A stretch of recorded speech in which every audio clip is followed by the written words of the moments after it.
الحمد لله نحمده ونستعينه ونستغفره ونؤمن به ونتوكل عليه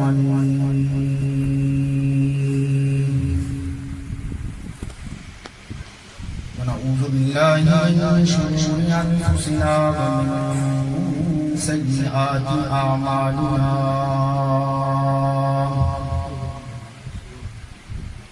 من يهده الله فلا مضل له ومن يضلل فلا هادي له ونشهد أن لا إله إلا الله وحده لا شريك له ولا نظير له ولا وزير له ولا مشير له وصل على سيد الرسل وخاتم الأنبياء المبعوث إلى كافة للناس بشيرا ونذيرا وداعيا إلى الله بإذنه وسراجا منيرا قال الله تبارك وتعالى في كلامه المجيد والفرقان الحميد إنا نحن نزلنا الذكر وإنا له لحافظون قال النبي صلى الله عليه وسلم خيركم من تعلم القرآن وعلمه صدق الله العظيم وصدق رسوله النبي الكريم ونحن على ذلك لمن الشاهدين والشاكرين والحمد لله رب العالمين. تمام بلند آواز سے درود پاک اللهم صل على محمد وعلى آل محمد كما صليت على إبراهيم وعلى آل إبراهيم إنك حميد مجيد. اللهم بارك على محمد وعلى آل محمد كما باركت على إبراهيم وعلى آل إبراهيم إنك حميد مجيد. انتہائی واجب الاحترام قابل صدر احترام معزز بھائیوں اور دوستوں، سب سے پہلے تو میں آپ سب ساتھیوں کو اور خاص طور پر ماہر احمد خان صاحب ختم قرآن کریم کی مبارکباد پیش کرتا ہوں. اس کے بعد ہمارے مہمان حافظ ہمارے مہمان آصف حیات صاحب جو دعوت چل کر آئے ہیں، اللہ تعالیٰ ان کا آنا قبول فرمائے. ان کے ساتھ جتنے ساتھی آئے ہیں اللہ تعالیٰ اپنی بارگاہ کے اندر قبول فرمائے. میرے بھائیوں اور دوستوں، چند ایک باتیں آپ حضرات سے عرض کرنی ہے. آپ حضرات توجہ میری طرف رکھنا، انشاءاللہ بات سمجھ آئے گی. سب سے پہلے جن ساتھیوں نے قرآن کریم اس مبارک مہینے کے سننے کی سعادت حاصل کی ہے، وہ خوش نصیب لوگ ہیں. یہ مبارک مہینہ سال کے بعد آنے والا بڑی برکتوں والا مہینہ ہے. بڑی رحمتوں والا مدینہ ہے، بڑی عظمتوں کا امین ہے۔ اللہ تعالیٰ کی طرف سے اس مبارک مہینے میں اپنے بندوں کے لیے انعامات کا نزول حاصل ہوتا ہے۔ خوش قسمت لوگ ہیں وہ جنہوں نے اس مبارک مہینے کے اندر اپنی خطاؤں کو معاف کروا لیا، اور کچھ بد نصیب لوگ وہ بھی ہیں جنہوں نے اس مبارک مہینے کے اندر اپنا دامن اور بھی خطاؤں سے بھر دیا۔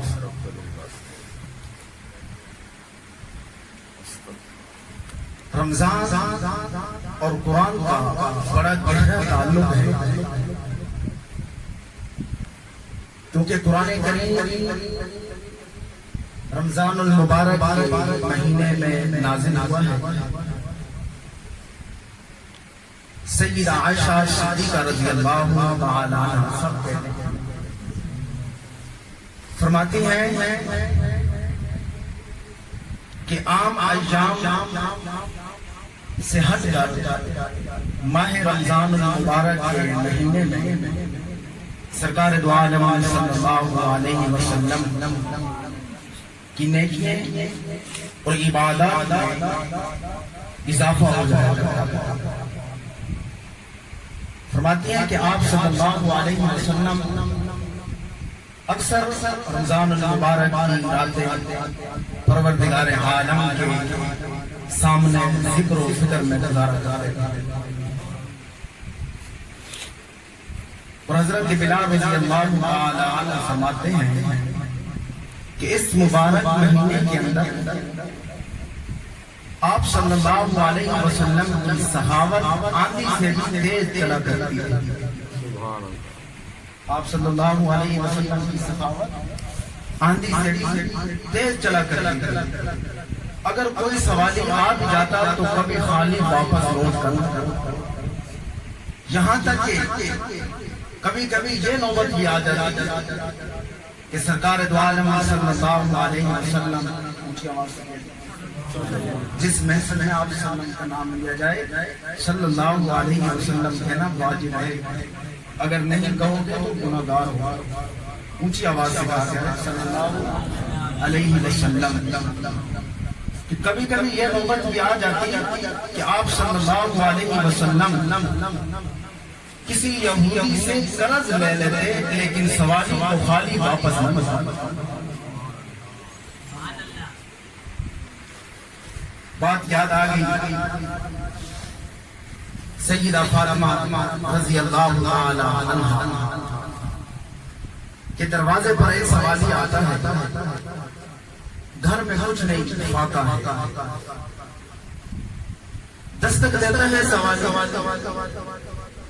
سیدہ فاطمہ رضی اللہ تعالی عنہا نے پوچھا کون ہے؟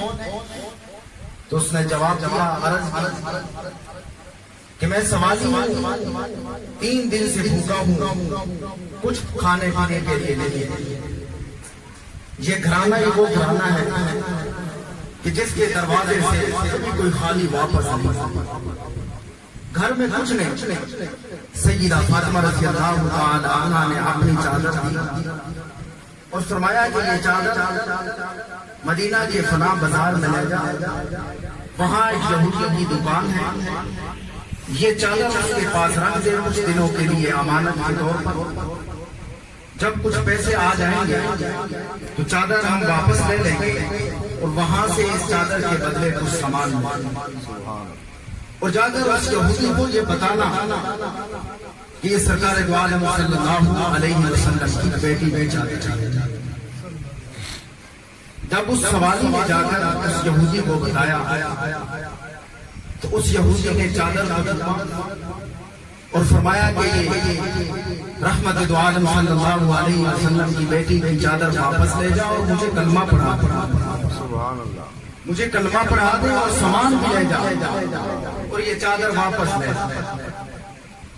یہ اہل بیت کی چادر کہ ایک یہودی مسلمان۔ تو میں بات کر رہا تھا کہ رمضان مبارک کا مقدس مہینہ، اس کا پہلا عشرہ رحمت کا قرار دیا گیا ہے اور درمیانی عشرہ بخشش عام قرار دیا گیا ہے، اور اس کا آخری عشرہ جہنم سے آزادی کا موقع قرار دیا گیا ہے۔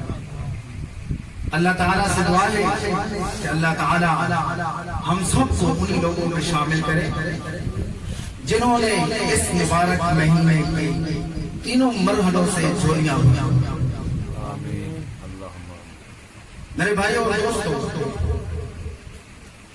دنیا کے اندر آپ کو کوئی کتاب بھی ایسی نہیں ملے گی جو سینے کے اندر محفوظ ہو، یعنی کوئی کتاب بھی دنیا کی آپ کو ایسی نہیں ملے گی کہ اسے کوئی حفظ کر دے۔ قرآن کریم وہ کتاب ہے کہ چھوٹے چھوٹے بچوں کے سینوں کے اندر قرآن کریم محفوظ ہے۔ چھوٹے چھوٹے بچے قرآن کریم کے حافظ ہیں،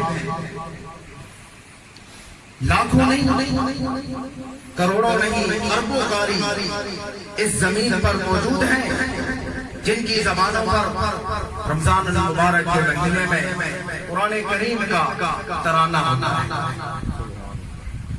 میرے بھائیوں اور دوستوں، وقت بہت مختصر ہے۔ قرآن کریم بڑی عظمتوں والی کتاب ہے، بڑی شان ہے اس کتاب کی، بڑا مقام ہے اس کا۔ اس کلام کے بارے میں کسی عالم سے، کسی مفکر سے، کسی مبلغ سے، کسی شیخ الحدیث سے پوچھنے کی ضرورت نہیں ہے۔ یہ قرآن کریم خود بولتا ہے، خود جواب دیتا ہے۔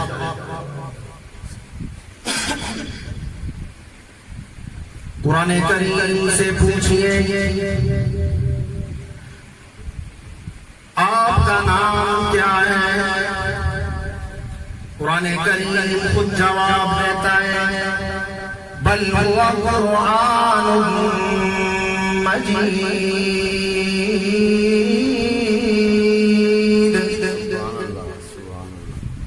قرآن مجید میرا نام ہے۔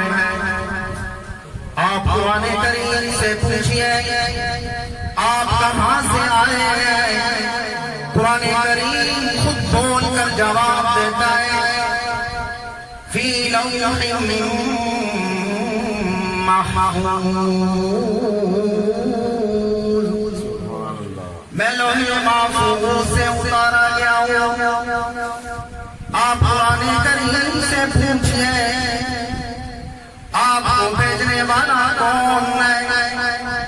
قرآن کریم خود جواب دیتا ہے، تنزیل من رب العالمین،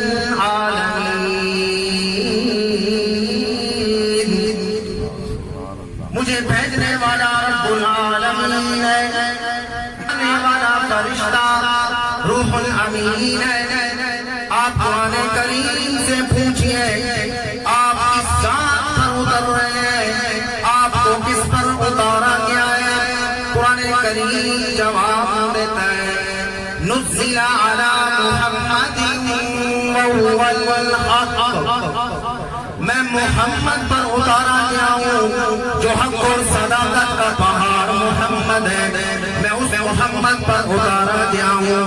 آپ قرآن کریم سے سوال کیجئے، قرآن کریم سے پوچھئے آپ کا مشن کیا ہے، آپ کا نصب العین کیا ہے، آپ کا پروگرام کیا ہے، آپ چاہتے کیا ہو؟ قرآن کریم جواب دیتا ہے، ہدی للمتقین، میں اہل تقویٰ کے لیے روشنیاں لایا ہوں، میں اہل تقویٰ کے لیے روشنیاں لایا ہوں، میں ظالم کا ہاتھ تھامنے آیا ہوں اور میں مظلوم کا ساتھ دینے آیا ہوں، میں بلال جیسے غلاموں کو جنت کا وارث بنانے آیا ہوں اور ابو جہل جیسے انسانیت کے دشمنوں کو جہنم نصیب کرنے آیا ہوں۔ آپ قرآن کریم سے سوال کیجئے، قرآن کریم سے پوچھئے آپ کس مہینے کے اندر نازل ہوئے ہیں؟ قرآن کریم جواب دیتا ہے شہر رمضان الذی انزل فیہ القرآن، میں ماہ رمضان المبارک میں اتارا گیا ہوں، میرا نزول رمضان المبارک میں ہوا ہے۔ آپ قرآن کریم سے پوچھئے آپ کس لمحے میں اترے، آپ کس رات میں اترے؟ قرآن کریم جواب دیتا ہے فی لیلۃ القدر وما ادراک ما لیلۃ القدر لیلۃ القدر خیر من الف شہر۔ میں اس رات میں اتارا گیا ہوں، میری اترنے کی وجہ سے وہ رات 1000 مہینوں سے افضل ہو گئی۔ میں اس رات میں اتارا گیا ہوں، میرے اترنے کی وجہ سے وہ رات ساری راتوں کی سردار بن گئی۔ یہ قرآن کریم ہے وہ کتاب جو جواب دیتی ہے کھول کھول کر۔ اور یاد رکھنا یہ بات بھی ذہنوں میں بٹھانے والی ہے کہ قرآن کریم جہاں اترا وہ جگہ بھی سب سے اونچی ہوگی۔ جس امت پہ اترا وہ امت بھی سب امتوں سے اونچی ہوگی، اور جس مہینے میں اترا وہ مہینہ بھی سب مہینوں کا سردار بن گیا، اور جس رات میں اترا وہ رات بھی ساری راتوں کی سردار بن گیا۔ اور قرآن کریم جس پیغمبر پر اترا، جس رسول پر اترا، جس نبی پر اترا وہ سارے نبیوں کا امام۔ یہ قرآن کریم کی فضیلت ہے کہ پاک پیغمبر صلی اللہ علیہ وسلم پر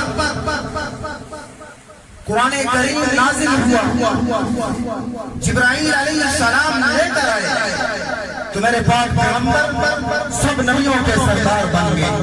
میرے پاک پیغمبر اتنی شان بلند ہوئی، اتنی عظمت بلند ہوئی، اتنا مقام بلند ہوا کہ قرآن کریم کا ایک حرف میرے پاک پیغمبر کی شان بیان کرتا ہے۔ قرآن کریم کا ایک لفظ میرے پاک پیغمبر کی شان بیان کرتا ہے۔ کبھی قرآن کریم میرے پاک پیغمبر کی سلسلے کا ذکر کرتا ہے، کبھی قرآن کریم میرے پاک پیغمبر کے چہرے کا ذکر کرتا ہے، کبھی قرآن کریم میرے پاک پیغمبر کے چلنے کا ذکر کرتا ہے، کبھی قرآن کریم میرے پاک پیغمبر کے اٹھنے کا ذکر کرتا ہے، کبھی قرآن کریم میرے پاک پیغمبر کے دانتوں کا ذکر کرتا ہے، کبھی قرآن کریم میرے پاک پیغمبر کے ہونٹوں کا ذکر کرتا ہے، کبھی قرآن کریم میرے پاک پیغمبر کے سینے کا ذکر کرتا ہے، کبھی قرآن والسحاب کہتا ہے، کبھی قرآن واللیل اذا سجا کہتا ہے، کبھی قرآن ما ودعک ربک وما قلی کہتا ہے، کبھی قرآن یاسین کہتا ہے، کبھی قرآن طٰہٰ کہتا ہے، کبھی قرآن الم نشرح لک صدرک کہتا ہے، کبھی قرآن ورفعنا لک ذکرک کہتا ہے، کبھی قرآن میرے پاک پیغمبر کے اٹھنے کا ذکر کرتا ہے، چلنے کا ذکر کرتا ہے، بیٹھنے کا ذکر کرتا ہے۔ سارا قرآن میرے پاک پیغمبر کی عظمت بیان کرتا ہے۔ حضرت عائشہ صدیقہ رضی اللہ تعالیٰ عنہ کے پاس کچھ لوگ آتے ہیں اور آ کر کہتے ہیں اماں جان ہمیں نبی صلی اللہ علیہ وسلم کا اخلاق کو بیان کیجیے ہمارے سامنے۔ فرمایا قرآن کو پڑھ لو، سارا قرآن میرے نبی کی شان بیان کر رہا ہے، میرے نبی کا اخلاق بیان کیا۔ تو قرآن کریم انسان کو دعوت فکر دے رہا ہے کہ مجھے حفظ کرو گے تو میں حافظ بنا دوں گا، اچھے انداز سے پڑھو گے قاری بنا دوں گا، میرے احکام پر عمل کرو گے ولی اللہ کا لقب دلواؤں گا۔ رمضان المبارک کے مہینے کے اندر قرآن کریم نازل ہوا، کیا فرمایا؟ شہر رمضان الذی انزل فیہ القرآن۔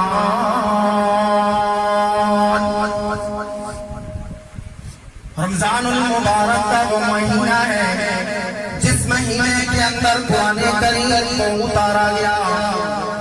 کس لیے اتارا گیا؟ ہدی للناس، کی ہدایت کے لیے اتارا گیا. ہم نے کبھی قرآن کریم کو سمجھ کر پڑھا ہی نہیں کہ قرآن کریم ہم سے باتیں کیا کر رہا ہے. قرآن کریم ہمیں کیا کہہ رہا ہے. اور جنہوں نے پڑھا بڑے افسوس سے کہنا پڑتا ہے کوئی شکوہ نہیں. جنہوں نے پڑھا انہوں نے بھی صرف اس لیے پڑھا کہ ماں مر گئی قرآن کریم پڑھ لو, باپ مر گیا قرآن کریم پڑھ لو, دکان نہیں چلتی قرآن کریم پڑھ لو, کاروبار نہیں چلتا قرآن کریم پڑھ لو. برکتیں ہیں قرآن کریم کی, لیکن یاد رکھنا یہاں تک صرف محفوظ نہ رکھو, یہاں تک قرآن کریم کو محدود نہ رکھو. قرآن کریم تو ہر ایک بات کھول کھول کر بیان کرتا ہے.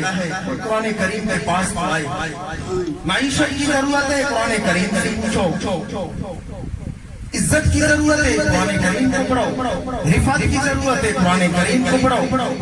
قرآن کریم وہ کتاب ہے جو حق کھول کھول کر بیان. اور آسمان سے کتنی کتابیں اتری ہیں؟ 4 کتابیں اتری ہیں آسمان سے.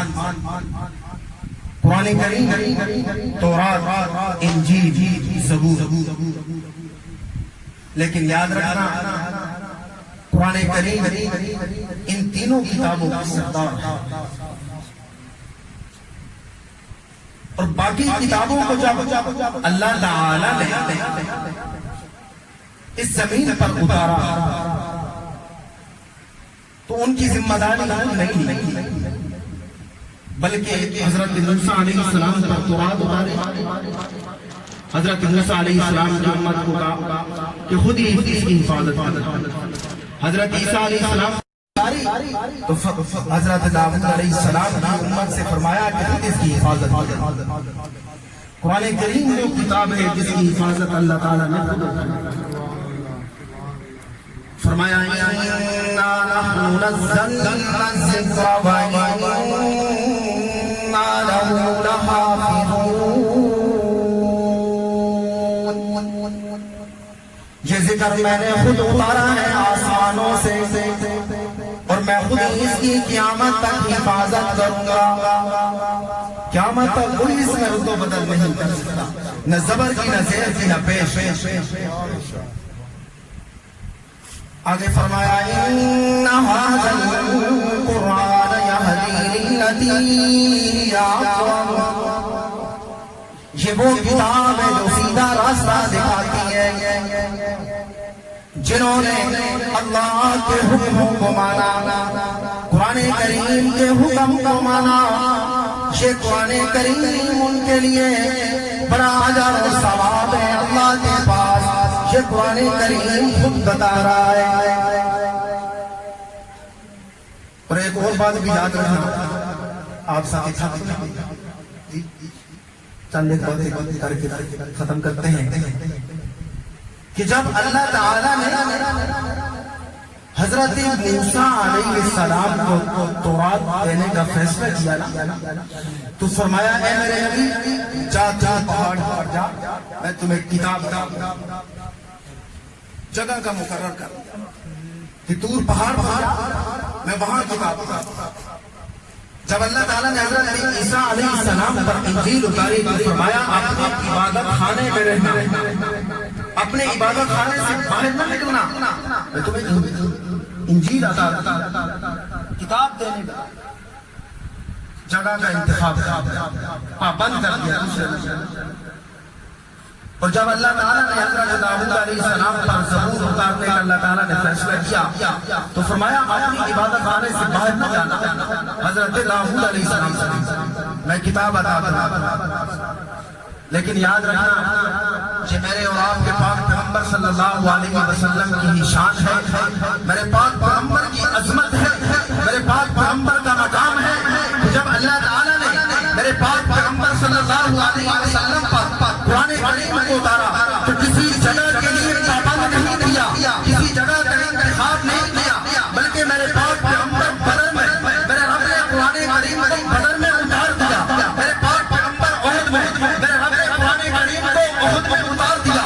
میرے پاک پیغمبر تبوک میں میرے رب نے قرآن کریم کو تبوک میں اتار دیا.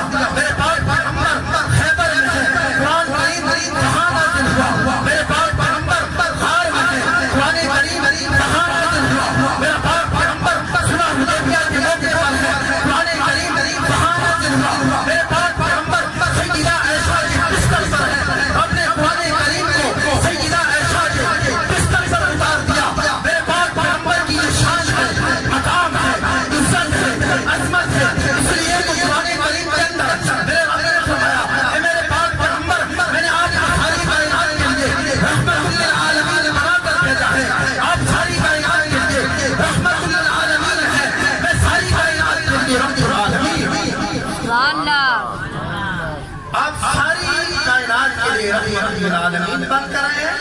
اور میں ساری کائنات کے لیے رب العالمین ہوں۔ تو میرے بھائیوں اور دوستو، قرآن کریم کا ہر ایک حکم ماننا چاہیے۔ فرمایا وَنُنَزِّلُ مِنَ الْقُرْآنِ مَا هُوَ شِفَاءٌ وَرَحْمَةٌ لِّلْمُؤْمِنِينَ، کہ یہ کلام مومنوں کے لیے اس کلام کے اندر شفا ہے اور رحمت ہے۔ جنہوں نے قرآن کریم کا حکم مانا، قرآن کریم کی بات کو مانا، قرآن کریم ان کے لیے رحمت بھی ہے، شفا بھی ہے۔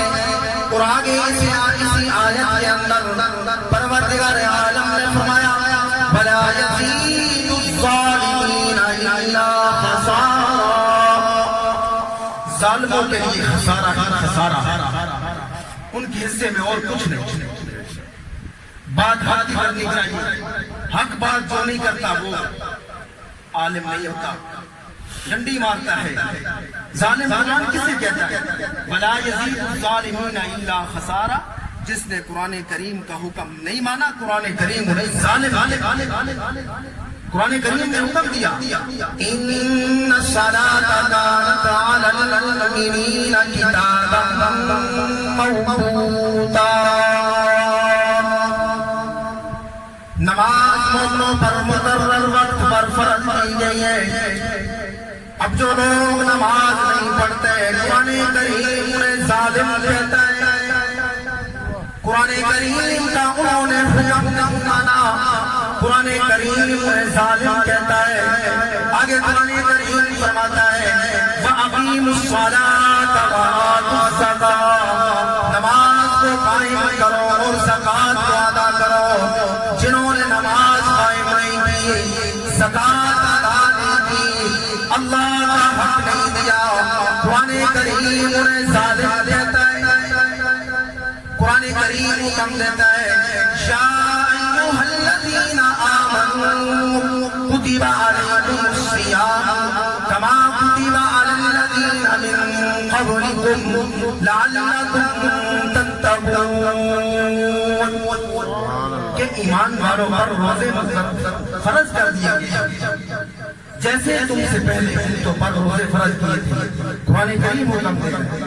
اب جنہوں نے روزے نہیں رکھے بغیر کسی عذر کے، قرآن کریم انہیں ظالم کہ وہ ظالم۔ اللہ تعالیٰ سے دعا ہے کہ اللہ تعالیٰ ہم سب کو قرآن کریم کا ہر ایک حکم ماننے کی توفیق عطا فرمائے۔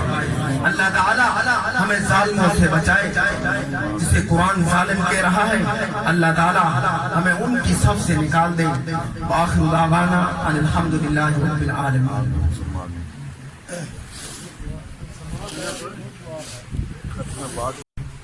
إِنَّا نَحْنُ نَزَّلْنَا الذِّكْرَ وَإِنَّا لَهُ لَحَافِظُونَ، کہ یہ کلام وہ کلام ہے جس کو میں نے خود اتارا اور میں خود ہی اس کی حفاظت کروں گا۔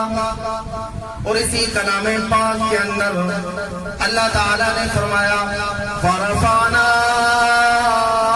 لَكَ ذِكْرَكَ، اے میرے پاک پیغمبر محمد رسول اللہ صلی اللہ علیہ وسلم، میں نے آپ کے ذکر کو بلند کر دیا، میں نے آپ کی شان کو بلند کر دیا، میں نے آپ کی عظمت کو، آپ کے مقام کو بلند کر دیا۔ اب اس کا یہ مطلب نہیں اس آیت کا کہ میں پاک پیغمبر صلی اللہ علیہ وسلم کا نام لوڈ سپیکر پر لے رہا ہوں تو میرے پاک پیغمبر صلی اللہ علیہ وسلم کا نام اونچا ہو گیا۔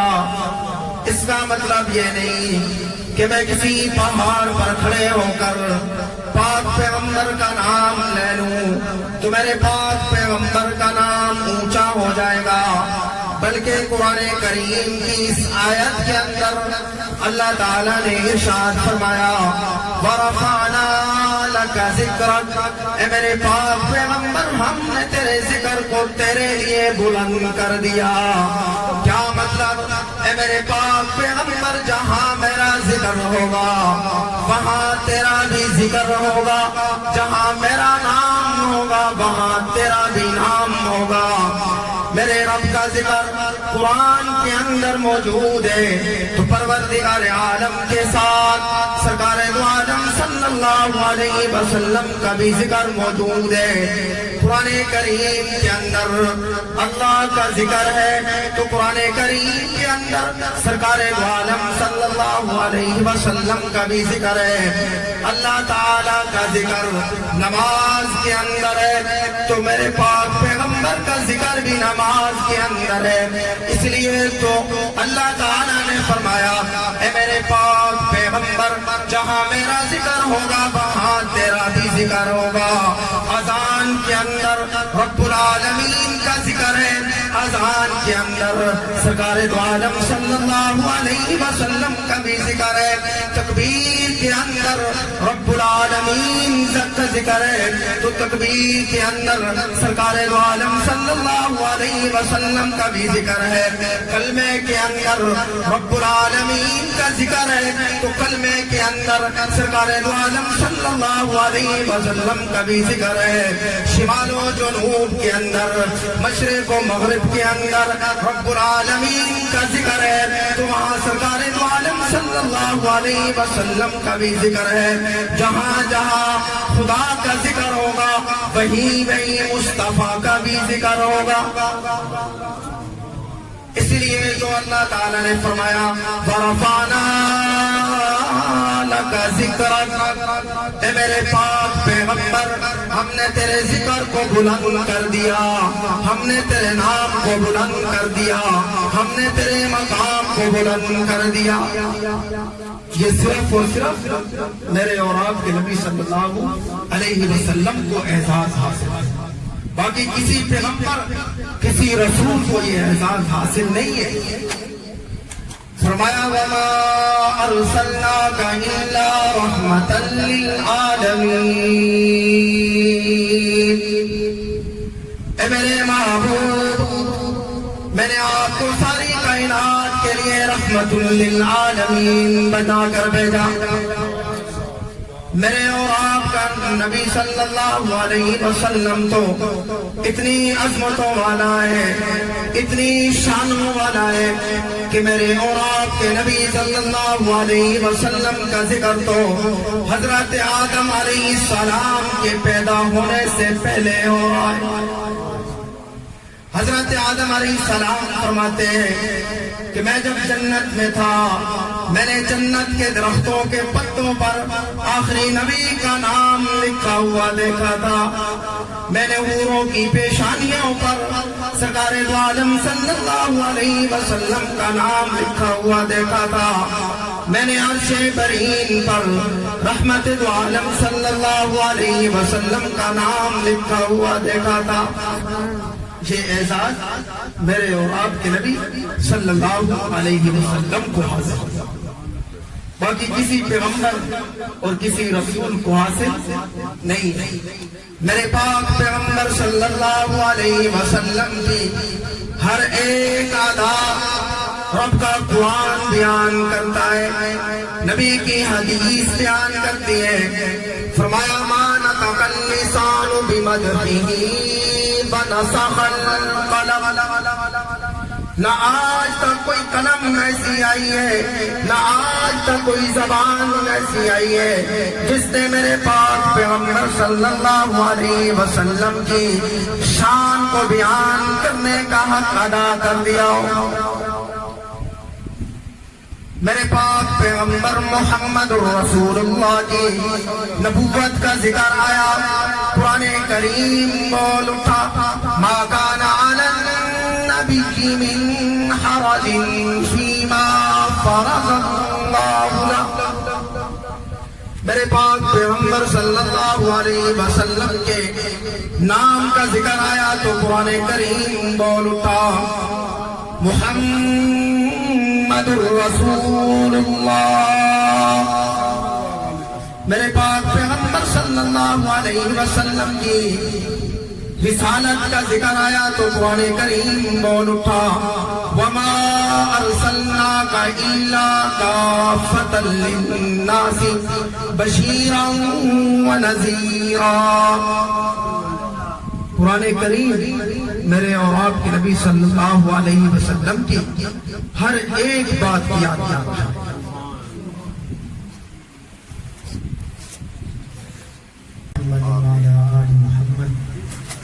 كما صليت على إبراهيم وعلى آل إبراهيم إنك حميد مجيد آمين اللهم بارك على محمد وعلى آل محمد كما باركت على إبراهيم وعلى آل إبراهيم إنك حميد مجيد آمين لا إله إلا أنت سبحانك إني كنت من الظالمين آمين لا إله إلا أنت سبحانك إني كنت من الظالمين آمين لا إله إلا أنت سبحانك إني كنت من الظالمين آمين وإلهكم إله واحد لا إله إلا هو الرحمن الرحيم آمين وإلهكم إله واحد لا إله إلا هو الرحمن الرحيم آمين لقد جاءكم رسول من أنفسكم عزيز عليه ما عنتم حريص عليكم بالمؤمنين رؤوف رحيم آمين فإن تولوا فقل حسبي الله لا إله إلا هو عليه توكلت وهو رب العرش العظيم آمين يا مقلب القلوب ثبت قلبي على دينك يا مقلب القلوب ثبت قلبي على دينك يا مقلب القلوب ثبت قلبي على دينك اللهم آمين آمين اللهم اعفني في بدني اللهم اعفني في بصري اللهم اعفني في سمعي آمين يا الله يا رحمن یا رحیم یا کریم آمین یا حی یا قیوم آمین یا اللہ ہم سب کے گناہوں کو معاف فرما آمین یا اللہ ہم سب کے گناہوں کو معاف فرما آمین یا اللہ اپنی بارگاہ کے اندر ہماری نماز کو قبول فرما آمین یا اللہ اپنی بارگاہ کے اندر قرآن کریم یا اللہ جو پڑھا گیا ہے یا اللہ ایسے قبول فرما آمین یا اللہ اگر کوئی کمی کوتاہی رہ گئی ہے تو یا اللہ معاف فرما آمین یا اللہ اپنے فضل و کرم سے یا اللہ معاف فرما آمین یا اللہ ہمارا کوئی بھی عمل ایسا نہیں ہے جس پر ہم دعویٰ کر سکے کہ یہ تو قبول ہوگا، لیکن یا اللہ تو اپنے فضل و کرم کے ساتھ قبول فرما لے آمین یا اللہ تو اپنے فضل و کرم کے ساتھ قبول فرما لے آمین یا اللہ جو کلام پاک پڑھا گیا ہے یا اللہ اس کا ثواب آپ صلی اللہ علیہ وسلم کے مبارک کو پہنچا دے یا اللہ آپ صلی اللہ علیہ وسلم کے وسیلے کے ساتھ صحابہ اکرام رضوان اللہ علیہم اجمعین، اہل بیت، اولیاء اللہ، کتب، ابدال، غوث، ان سب کی روحوں کو یا اللہ اس کا ثواب پہنچا آمین اور یا اللہ خاص طور پہ یا اللہ جتنے بھی یہ ساتھی مسجد میں بیٹھے ہوئے ہیں یا اللہ ان کے جتنے بھی رشتہ دار اس فانی دنیا سے چلے گئے ہیں یا اللہ ان کی روحوں کو اس کا ثواب آمین یا اللہ جنت الفردوس میں اعلیٰ مقام عطا فرما یا اللہ ان کی بخشش فرما یا اللہ ان کی مغفرت فرما یا اللہ ان کی قبروں کو جنت کا باغ بنا دے یا اللہ قرآن کریم کا نور اس پورے ڈیرے پر نازل فرما یا اللہ اس پورے ڈیرے پر اپنی رحمت نازل فرما اپنی برکت نازل فرما یا اللہ ان سب ڈیرے والوں کو 5 وقت کا نمازی بنا یا اللہ انہیں ہر ایک اپنا حکم ماننے کی توفیق عطا فرما یا اللہ جن حکموں سے تو راضی ہوتا ہے یا اللہ جن باتوں سے تو راضی ہوتا ہے تیرا حبیب راضی ہوتا ہے یا اللہ وہ باتیں کرنے کی توفیق عطا فرما ہر ایک وہ عمل کرنے کی توفیق عطا فرما یا اللہ گھروں کے اندر رحمت نازل فرما یا اللہ لڑائی جھگڑے ختم فرما یا اللہ لڑائی جھگڑے ختم فرما یا اللہ اس ڈیرے پر اپنی رحمت نازل فرما یا اللہ آپس میں اتفاق عطا فرما یا اللہ آپس میں اتفاق عطا فرما یا اللہ بھائی خالد داد صاحب کے گھر میں جو پریشانی ہے یا اللہ اسے ختم فرما یا اللہ آپس میں ان کو اتفاق سے رہنے کی توفیق عطا فرما یا اللہ آپس میں اتفاق کے ساتھ رہنے کی توفیق عطا فرما یا اللہ سب کے گھروں سے پریشانیاں دور فرما یا اللہ اپنی رحمت نازل فرما یا اللہ جو بھائی اعتکاف بیٹھے ہوئے ہیں انہوں نے یا اللہ پورے ڈیرے کا فرض ادا کیا ہے یا اللہ ان کا اپنی بارگاہ کے اندر قبول فرما یا اللہ اپنی بارگاہ کے اندر ان کا اعتکاف قبول فرما یا اللہ انہیں اپنا ہر ایک حکم ماننے کی توفیق عطا فرما یا اللہ یہ جو کچھ سامنے آیا پڑا ہے یا اللہ اسے اپنی بارگاہ کے اندر قبول فرما یا اللہ اس کا ثواب احمد خان صاحب کے والدین کو پہنچا، جنت الفردوس میں اعلیٰ مقام عطا فرما، یا اللہ ان کی بخشش فرما، یا اللہ جتنے بھی لوگ بیمار ہیں یا اللہ انہیں صحت عطا فرما، یا اللہ جو لوگ بیمار ہیں گھروں میں پڑے ہوئے ہیں اسپتالوں میں یا اللہ سب کو صحت عطا فرما، یا اللہ جو لوگ بے گناہ قید ہیں یا اللہ ان کی رہائی کا سبب بنا، یا اللہ حافظ علی صاحب کی عمر میں برکت عطا فرما، یا اللہ اس کی عمر میں برکت عطا فرما، اسے ترقی عطا فرما، یا اللہ اسے نظر بد سے بچا، یا اللہ جب تک زندہ رہیں تیرا ہر ایک حکم مانتے رہیں، یا اللہ تیرے نبی صلی اللہ علیہ وسلم کے طریقوں پر چلتے رہیں، جب موت آئے تو زبان پہ کلمہ ہو لا الہ الا اللہ محمد رسول اللہ صلی اللہ تعالی علی خیر خلقہ محمد وعلی آلہ واصحابہ وازواجہ واہل بیتہ اجمعین۔